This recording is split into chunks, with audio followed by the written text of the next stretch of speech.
Ndabaye ikaze muri tutoriel igira gatanu ya langage de programmation Python. Uno si tuza kurabira hamwe nkuko twari twabivuganye muri video yaheruka ubwo dukoresha fonction input. Iyo fonction input idufasha mu bisanzwe gusoma ivyo umuntu aba yanditse, umutilizateur aba yanditse kuri clavier. Rero ivyo umutilizateur aba yanditse ibisoma sous format string. Mwamwe mu bimenye ibisoma sous format string chatura ukuntu tubigenze dukeneye gusoma ama entier cyangwa yandi matipe yariyo yose. Kuvuga ashaka kwandika boa ngaha turarambije boa. Aha murabona yuko ya istoka muri no hanyuma gaheze kafisha. Nuko ubunye rero mukoresha ibintu kugira nawe muze gukoresha muze kugira programme nziza mushobore guhana umuntu. Hegira baka script nakoze. So d'abord ndabanza nugure Python ngiyi irugurutse. Rero dufate dukeneye kumenya age bambe no y'umutilizateur. Tugira no egal dukire variable no hanyuma valeur tuyishiramo. Tugira rero input andika izina ryawe. So je fais entre ubu ndashobora guca nandika jonku reka tugire constructor. So hanyuma ciye ngira ndashobora guca ngira rero mbwira rero biri muri no hana constructor. So mana mu remarque yuko ari string, mu remarque yuko ari string.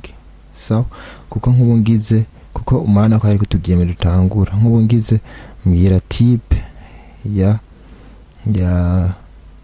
no kimbwira yuko ari string. Murayibona string nk'ubu unye ngize directement gutya nyene kugira nsome age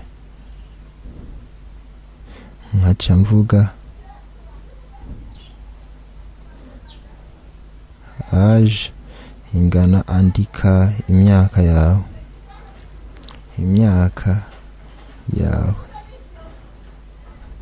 ngira gutya nkaca nandika 27. So nk'ubu unye nciye ngira age andika age hana yuko yaje ari string. Ndibaza murayibona ko yaje ari string. Nk'ubu ngize ngo age plus 3 iza kuba ari erreur. Ntushobora gufata ama entier uyateranye ku mantuzenye ku ma string. Ni kuvuga aha cyamba oblige ku convertir kininjije muri int. Ndashobora gucangira rero age désormais ikingana na int age. Ubu ngize aha age na convertition ngize age murabona yuko ije ari 27 atatugiyeme turiko. Ce qui est encore une fois fastidieux. Mumenye yuko mushoboye gusoma directement age mukoresheje fonction int mga convertisa directement ivyo input za kuba yaronse. Ni kuvuga ngaha directement twasha dushirako int kuko ni kuvuga input yaje kuronka icereza fonction int. Sivyo navuga ko ari hakiti vite. Je fais entre andika imyaka yawe cinshirayo 29 et je fais entre. Sivyo ngize age murana yuko yaje désormais atatugiyeme turiko bisigura yuko ari entier. Nk'ubu ngize age -6 wabona yuko yandika bien 23. Okay, ndibaza iyi fonction irakwiriye. Rero murashobora guca mukoresha mufata ya ntuzenye yanyu mukaza gushiramo gukoresha iyo row iyo input duheje kuraba mugaza no guca mubishira muri fiche nko twabiravye muri tutoriel ya 4. Ikabishoboye kumubaza izina imubaza sexe plutôt imubaze sexe acha yandika M pour dire masculin, F pour dire féminin. Hanyuma ikimubwira aje kwandika sexe ikimubwira age nayo acha yandika 18.